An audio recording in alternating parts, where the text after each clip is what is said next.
கேள்வி பார்வையாளருக்கு வணக்கம். இந்த நேர்காணலில் நம் சந்திக்க இருக்கும் சிறப்பு விருந்தினர் அண்ணா திராவிட மக்கள் முன்னேற்ற கழகத்தின் பொதுச் செயலாளர் வழக்கறிஞர் பசும்பொன் பாண்டியன் சார். வணக்கம். வணக்கம். கரூர் துயர சம்பவம் அது நாடேந்து ஒரு செய்தி தான். இந்த செய்தியில் கூடுதலாக பார்த்தோம்னா சென்னை உயர்நீதிமன்றத்தில் மதுரை கிளையில் அதாவது புஷி ஆனந்த் நிர்மல்குமார் அவர் முன்ஜாமீன் மனு போட்டிருந்தாங்க. அதை மதுரை உயர்நீதிமன்றம் தள்ளுபடி செஞ்சுருந்தாங்க. இந்நிலையில் பார்த்தோம்னா உச்சநீதிமன்றத்துக்கு சென்றிருக்காங்க. உச்சநீதிமன்றம் சென்று அங்கே ஒரு புதுசாக ஒரு மனு போட்டிருக்காங்க. இந்த சம்பவத்தை நீங்கள் எப்படி பார்க்குறீங்க? எனக்கு தொடர்ச்சியாக இந்த ஒரு வாரமாக இந்த சம்பவத்தை பற்றி பேசினது வெறுப்பாக இருக்கு. மக்கள் இறந்தது ஒரு மிகப்பெரிய துயரத்தை ஏற்படுத்துகிறது. ஆனால் அதே நேரத்தில் எந்த விதமான தார்மீக பொறுப்பு ஏற்றுக்கொள்ளாமல் எந்த விதமான மனசாட்சியும் இல்லாமல் இந்த மனித கூட்டம், குறிப்பாக விஜயனுடைய நடவடிக்கை எதிர்கால தமிழ் சமூக வரலாற்றில் மன்னிக்க முடியாத குற்றவாளியாக தான் சித்தரிக்கப்படுவார். நீங்கள் அவங்க நடத்துகிற நாடகத்தை திமுக மேலே சதி பண்ணணும், இந்த பழி அவங்க மேலே சுமத்தணும் அப்படின்னு அவங்க நினைக்கிறாங்க. அதுக்கு திராவிட இயக்கத்திற்கு காலங்காலமான மூல எதிரி, அடிப்படையான துரோகி இருக்கான். இப்போ நாங்கள்லாம் பெரியார் கண்ணாடி போட்டு பார்க்குறாள். இப்போ தம்பியை உங்களை ஒருத்தர் கடுமையாக தாக்குறாருன்னா உங்களை தாக்குபவர் யார் அப்படின்னு நாங்கள் பார்ப்போம். யாரை தாக்குறாங்கன்னு பார்ப்போம். ரெண்டு தான் பார்க்கணும். ஒரு பகுத்துறை உள்ளவன் ஆரோக்கியம் சராசரி பொதுமக்கள் நான் என்ன கேட்குறேன்னு கேட்டால், தொடர்ச்சியாக திராவிட இயக்கத்தின் மீது தோல்வியை தமிழகத்திலே சந்தித்த பார்ப்பன பணியா கூட்டம், ஆரிய கூட்டம், இங்கே பிழைக்க வந்த வந்தேரிகள் கூட்டம், பெரியார் மீது கடுமையான விமர்சனங்கள், அதற்கு அடுத்து கலைஞர், இன்றைக்கு நம்முடைய தளபதி ஸ்டாலின், இவர்கள் மீதுதான் தாக்குதல் தொடுக்கிறார்கள். இந்த தாக்குதலை தாங்குபவர்கள் யார், யார் தாக்குகிறார்கள் அப்படின்னு ரெண்டையும் பார்த்துட்டாலே நம்ம சுலபமாக புரிஞ்சுக்கலாம். ஏன் தாக்குறான், யாரை தாக்குறான், ரெண்டு கேள்விதான். இதில் எதுக்கு பெரியாரை தாக்குறான், எதுக்கு இன்னைக்கு தளபதி ஸ்டாலினை சுற்றி நடக்காத விஷயத்துக்கு பழிய போடுறாங்க. இதுக்கு போய் விஜய் பலிகடா வாங்கலாமா, இதுதான் என்னுடைய கேள்வி.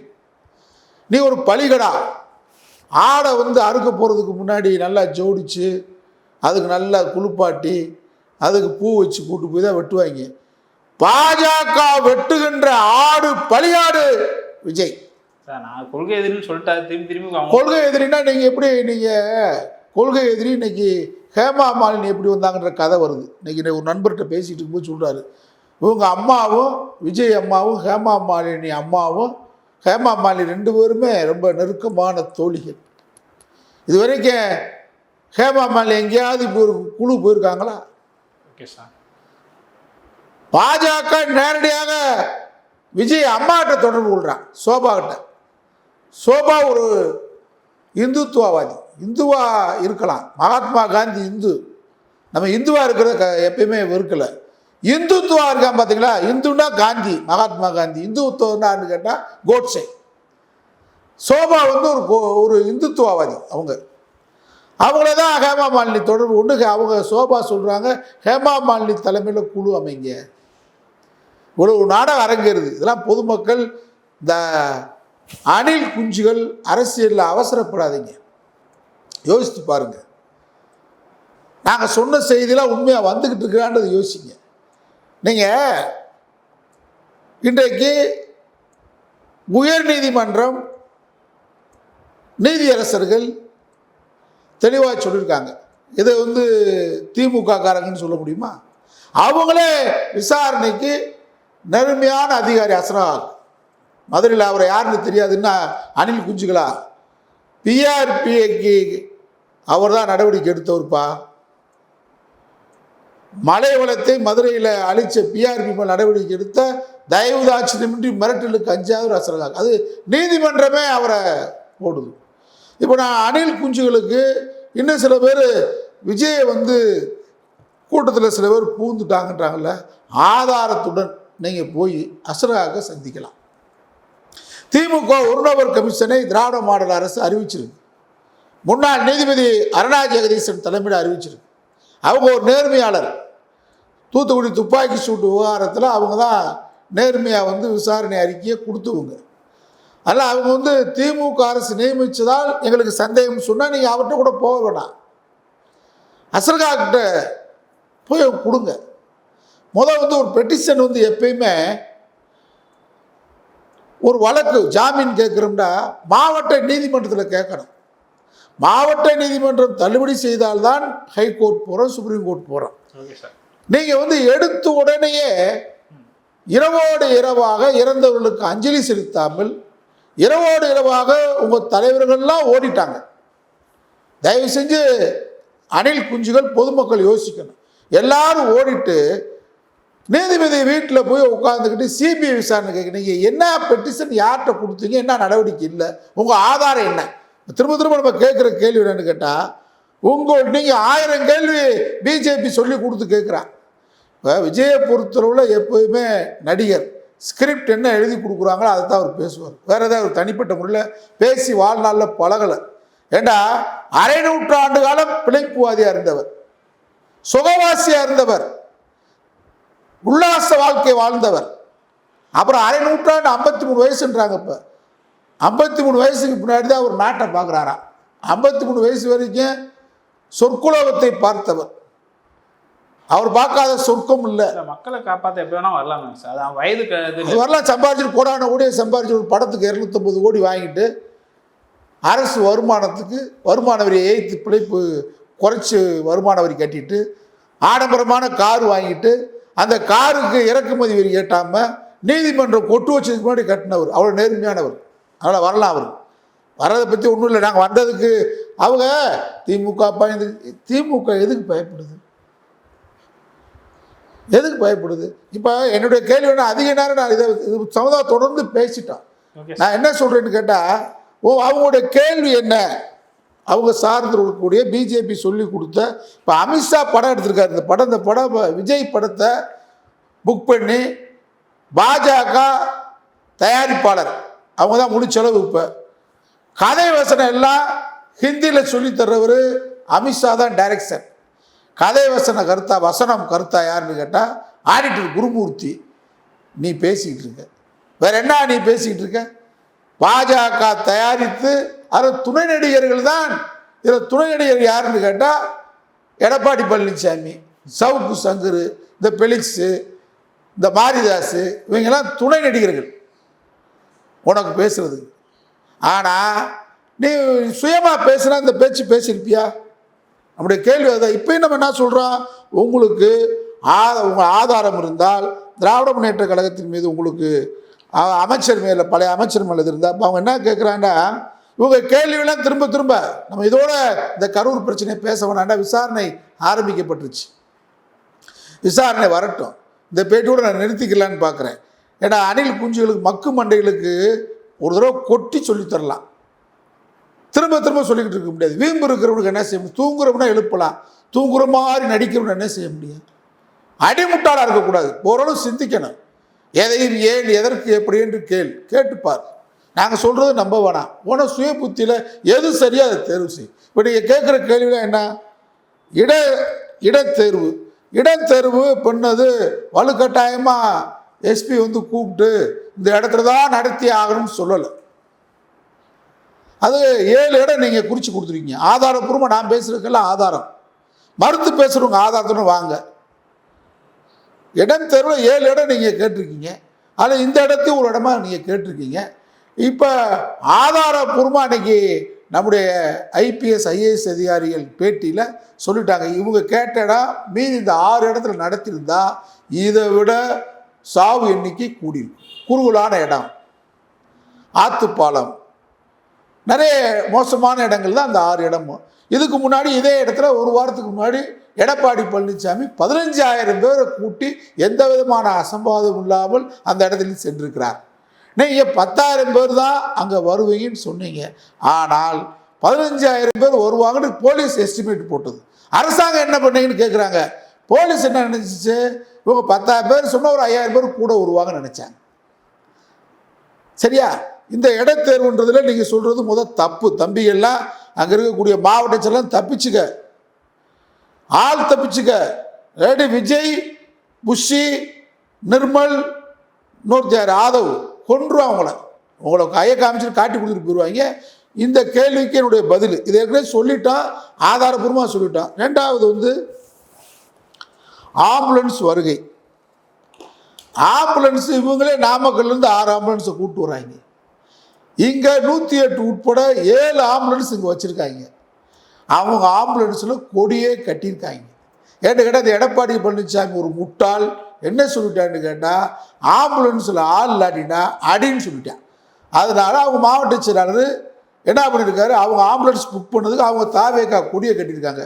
இந்த விஷயத்தை மாவட்ட செயலாளர் விஜய்கிட்ட சொல்லலை.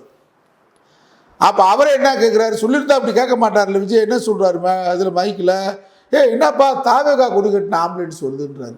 உண்மையான மனிதநேய படைச்சால தான் என்ன செஞ்சுருக்குன்னா, ஏன் ஆம்புலன்ஸ் கொடுத்துட்டு வருது, என்ன பிரச்சனையா, யாருக்கு என்ன பிரச்சனை, ஒரு துடிச்சு கேட்டுக்கணும். உனக்கு துடிப்பு இல்லையாடா, வேற துடிப்பு இருக்கு.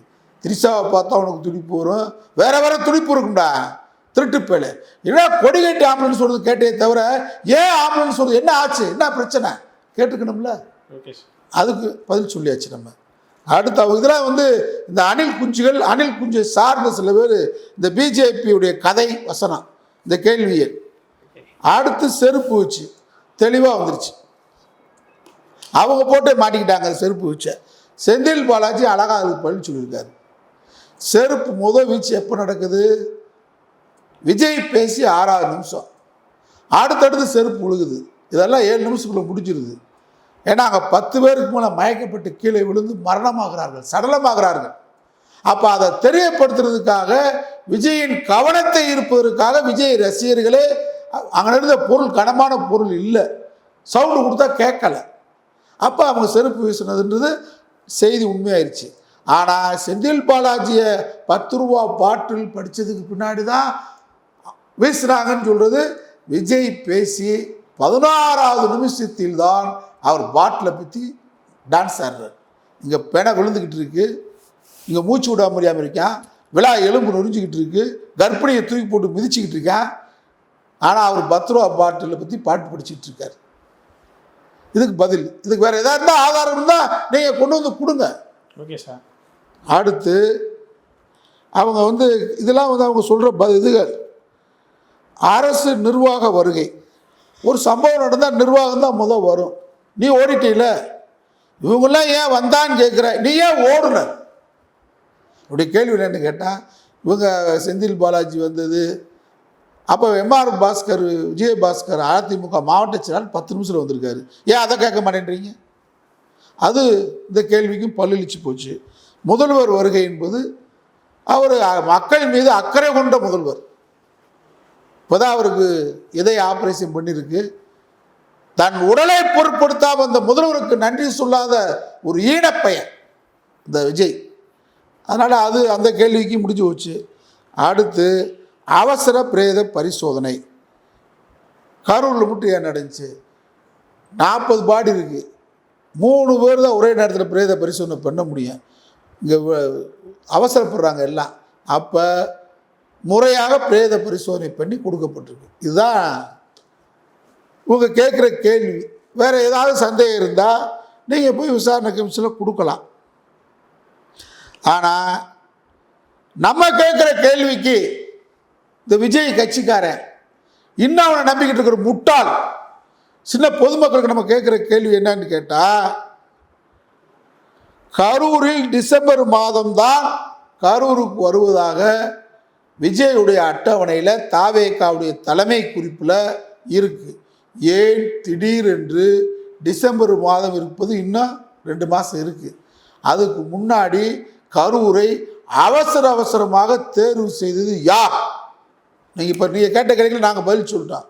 சொல்கிறா எவனாவது சரியான ஆம்பளை, இந்த தாவேகா அணில் குஞ்சு அவனுக்கு சப்போர்ட் பண்ணுற இந்த சவுக்கு சங்கர் செருப்பால் அடிபட்ட நாய், காசுக்காக கூவுற நாய், காட்டியும் குடிப்பான், கூட்டியும் குடிப்பான். நாய், பிச்சைக்கார நாய் உட்காந்து காசை வாங்கிட்டு பேசுகிறான். கரூரில் டிசம்பர் மாதம் தாண்டி அட்டவணை சேர்ந்தாங்க வந்தான் இந்த விஜய் பதில் சொல்கிறான். நாமக்கல்லில் காலை 8:45 நேரம் சொல்லிட்டு விஜய் சென்னையிலிருந்து விஜய் காலை 8:50 புறப்பட்ட காரணம் என்ன? எடப்பாடி பழனிசாமி, ஆட்டுப்புழுக்கு அண்ணாமலை, குருமூர்த்தி, விஜய் மானகட்ட பேல சொல்றான். அடுத்து ரோடு ஷோ நடத்த மாட்டோம் என்று உயர்நீதிமன்றத்தில் உத்தரவாதம் கொடுத்து விட்டு எல்லா கூட்டங்களிலும் ரோடு ஷோ நடத்துவது நோக்கம் என்ன? பதில் சொல்லணும்ல. கரூரில் மாலை 4 மணிக்கு அனுமதி வாங்கிவிட்டு மதியம் 12 மணிக்கு கூட்டம் என்று அறிவித்து இரவு 7:50 வந்ததன் காரணம் என்ன? கரூரில் காலை முதலே வந்த மக்களுக்கு தண்ணீர், உணவு கொடுக்காமல் பட்டினி போட்ட காரணம் என்ன? நாமக்கல்லில் சொன்ன நேரத்தை விட 5 மணி நேரம் தாமதமான நிலையில் அங்கிருந்து காரில் வேகமாக வராமல் அதே பேருந்தில் பேரணியாக வர காரணம் என்ன? இதுக்கெல்லாம் எங்களை காரணம் கேட்டதுக்கெல்லாம் ஆதாரப்பூர்வமாக, அதிகாரப்பூர்வமாக, விளக்கத்துடன், சாட்சியுடன், சான்றுடன் பதில் சொல்லுங்கடா. அணில் குஞ்சுகளா? அணில் குஞ்சுகளுக்கு எனக்கு கேட்டு புரியும், திருட்டு பிள்ளைகள் அணில் குஞ்சுகளுக்கு அந்த குஞ்சை பிடிச்சி விட்டுருக்கு நாய்களா? இல்லை, என்ன இவங்க கேட்குற கேள்விக்கு பதில் சொல்கிறா? அதை விட்டு இவங்க என்னமோ திமுக வடியெல்லாம் அழிக்க முடியுமாடா? திமுகவை எவரெஸ்ட் சிகரம்டா. 2ஆம் உலகப் போரின் போது சர்ச்சில் இருந்தார் லண்டனில். என்னங்க குண்டுமலை பொழிஞ்சுக்கிட்டு இருக்கு லண்டன் முழுவதும் கேட்டான். லண்டன் வில் டேக் இட் சொன்னான். லண்டன் எதையும் தாங்கடான்னா. அதே மாதிரி எமர்ஜென்சியில் போட்டான். திமுகன்ற கப்பலில் கலைஞர் என்ற மாலுமி கப்பல் மூழ்கிற மாதிரி இருக்கு. அந்த மாலுமி போகிறாரு, போட்டான் ஹிண்டில் கார்ட்டூன் போட்டான். கலைஞர் சொல்கிறாரு, டிஎம்கே வில் டேக் இட். திமுக எதையும் தாங்கும்டா. இந்த அண்ணாவால் உருவாக்கப்பட்ட எதையும் தாங்கி விதை படித்த தம்பிமார்கள் நம்ம பழி போடுறாங்க. பழி. இந்த கேள்விக்கு பதில் சொல்லுங்க. கரூர் எல்லையில் வந்து அனுமதி இல்லாமல் தாமதம் செய்ய எல்லைக்கு வந்துட்ட மீண்டும் ஒரு 5000 பேரை புஷியா ஒரு ஒளிஞ்சுக்கு தெரியாம பாருங்க. உலகத்திலே வெக்கக்கேடானவன். ஏண்டா ஒளிறீங்க? வழியில் வாகனத்திலிருந்து வெளியே வரக்கூடாது என்று நிபந்தனையை ஒத்துக்கொண்டு வழியில் வாகனத்திலிருந்து வெளியே வந்து தாமதப்படுத்த காரணம் என்ன? இதெல்லாம் பதில் சொல்லணும். கூட்டம் நடக்க இருக்கும் இடத்திற்கு முன்னரே காவல்துறை முன்னோக்கி சென்றால் அசம்பாவிதம் ஏற்படும் என்று சொல்லியும் அதை புறக்கணித்து முன்னோக்கி செல்ல காரணம் என்ன? எல்லாம் பதில் சொல்லணும்.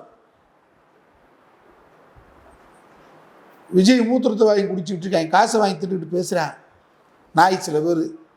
பதில் சொல்கிறா. அதே நேரத்தில் விஜய் வாகனத்தின் விளக்குகளை அணைத்து விட்டு நீண்ட நேரம் வெளியே வராமல் இருக்க காரணம் என்ன? விஜய் பேசி கொண்டிருக்கும் போதே காவலர்கள் பெரும் அசம்பாவிதம் நடக்கிறது என்று சொல்லியும் அதை பொருட்படுத்தாமல் பேச்சை விஜய் தொடர்ந்த காரணம் என்ன? அவர் பேசிக்கொண்டிருக்கும் போதே மக்கள் மயங்கி விழுந்து உணர்வற்ற நிலையில் தூக்கி செல்லப்பட்டதை பார்த்த பிறகும் காட்டு முராண்டித்தனமாக பேச்சை தொடர காரணம் என்ன? விஜய் ஒரு நெரிசல் நடப்பது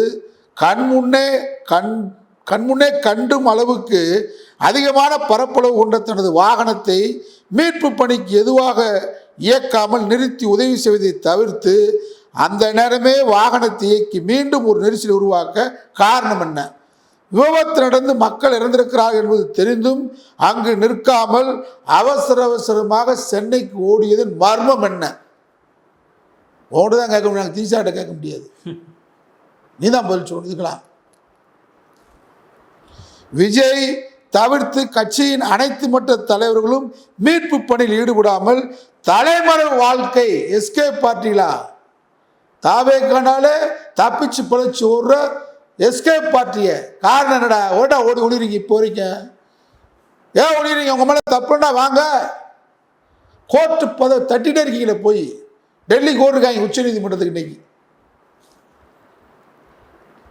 இறந்த மக்களுக்கு இரங்கல் கூட சொல்லாமல் அவசர அவசரமாக நீதிமன்றம் சென்று தங்களை காப்பாற்றிக் கொள்ள வழக்கு தொடர காரணம் என்ன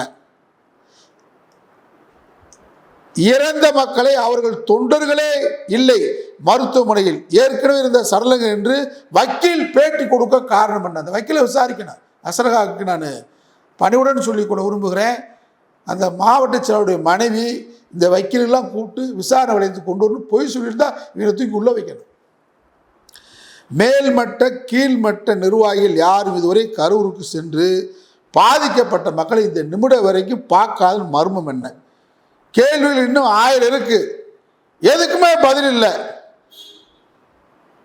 ஒரு சதி மேகம் தமிழகத்தை சூழ்ந்திருக்கு காவினால நான் மாவட்ட செயலாளருக்கு சொல்லிக் கொள்ள போறேன் அவங்க நீதிமன்றத்தில் முன்ஜாமீன் புஷிக்கு என்ன கேட்குறாங்க தெரியுமா இந்த தவறுகளுக்கெல்லாம் நாங்கள் காரணம் அல்ல நல்லா தெரிஞ்சுக்க அணில்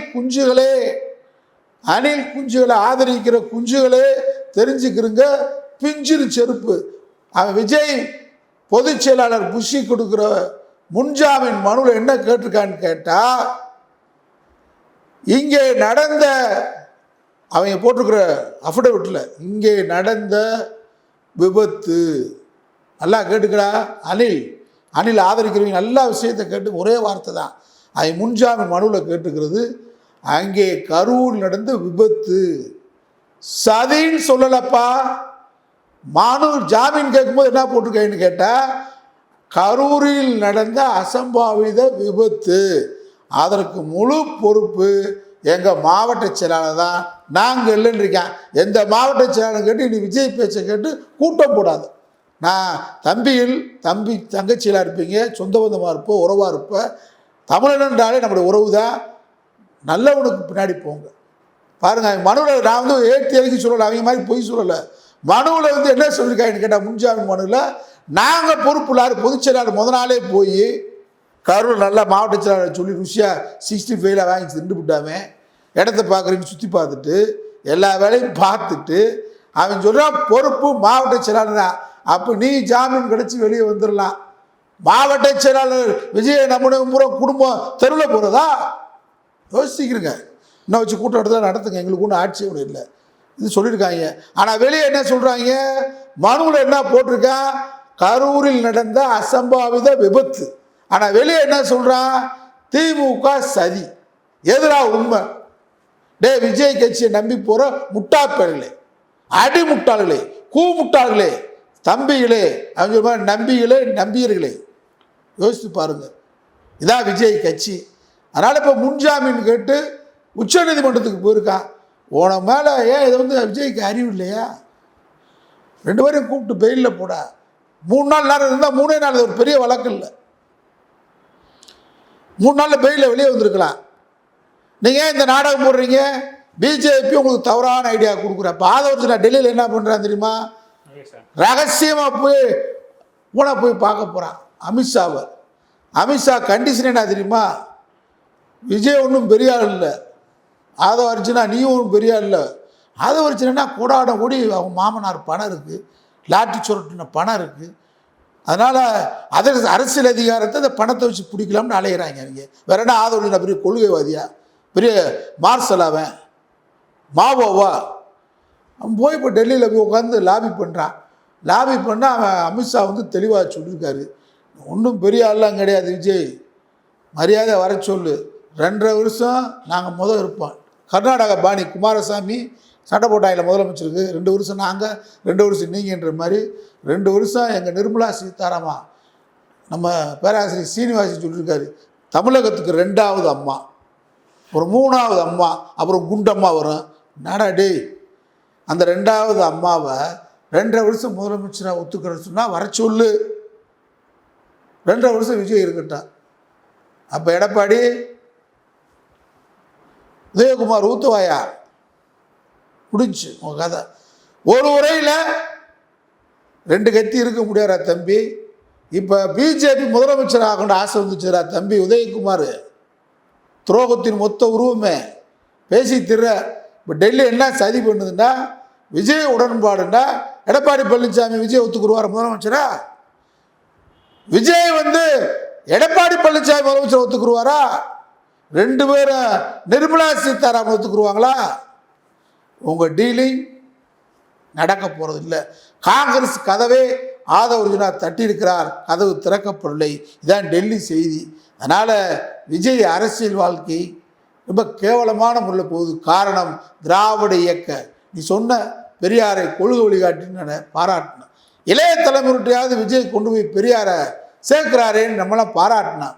ஆனால் மொத்தமாக திராவிட இயக்கத்துக்கு உழைவைக்கக்கூடிய இந்த பார்ப்பன பணியாக்குமிடம் விஜய் மாட்டி விட்டார். எச்சரிக்கை. நன்றி சார். நன்றி.